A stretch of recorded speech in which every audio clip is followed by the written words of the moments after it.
கரும்புக்கான கொள்முதல் விலையை நிர்ணயம் செய்து தமிழ்நாடு அரசு உத்தரவு பிறப்பித்திருக்கிறது. விவரங்களை செய்தியாளர் பாஸ்கரிடம் கேட்கலாம். பாஸ்கர், இது தொடர்பாக கரும்பு விவசாயிகள் என்ன தெரிவிக்கிறார்கள்? விவரங்களை பதிவு பண்ணுங்க.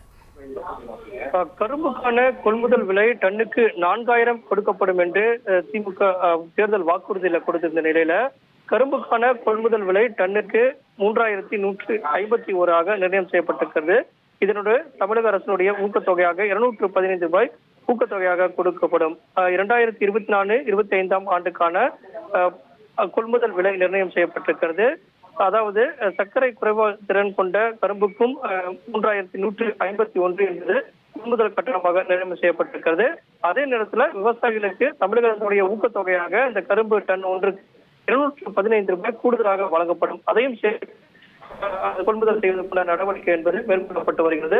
அந்த வகையில பார்க்கும்போது கரும்புக்கான கொள்முதல் விலை என்பது டன்னுக்கு 4000 ரூபாய் வழங்குவதற்கான பேச்சுவார்த்தை என்பது செயல்பட்டு வரக்கூடிய நிலையில கரும்புக்கான கொள்முதலுக்கான விலை நிர்ணயம் செய்யப்பட்டிருக்கிறது. தமிழக அரசுடைய ஊக்கத்தொகையும் அதனுடன் சேர்த்து வழங்கப்படும் என்றும் தமிழக அரசு இதன் மூலமாக தெரிவித்துள்ளது.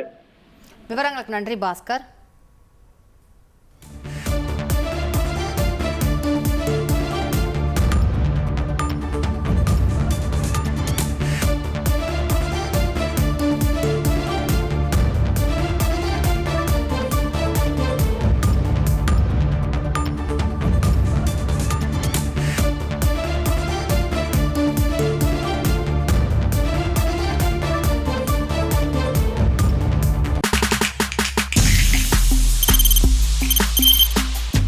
முடியாத தம்ப்நெயில்ஸ், கலக்கலான கண்டென்ட்ஸ், சினிமாவும் சீரியஸ் பிரச்சனைகளும், சும்மாவே ராம் சரண் தளபதி விஜய் எப்படா பெரிய கலகலப்பும் கைகலப்பும்.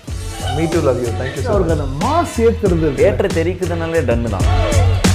பிரேக்கே இல்லாமல் பிரேக்கிங் நியூஸ் சொல்லும் தந்தி டிவி ஆப். இன்ஸ்டா தலைமுறை வரை இறங்கி அடிக்கும் தந்தி டிவியின் டிஜிட்டல் எக்ஸ்க்ளூசிவ்.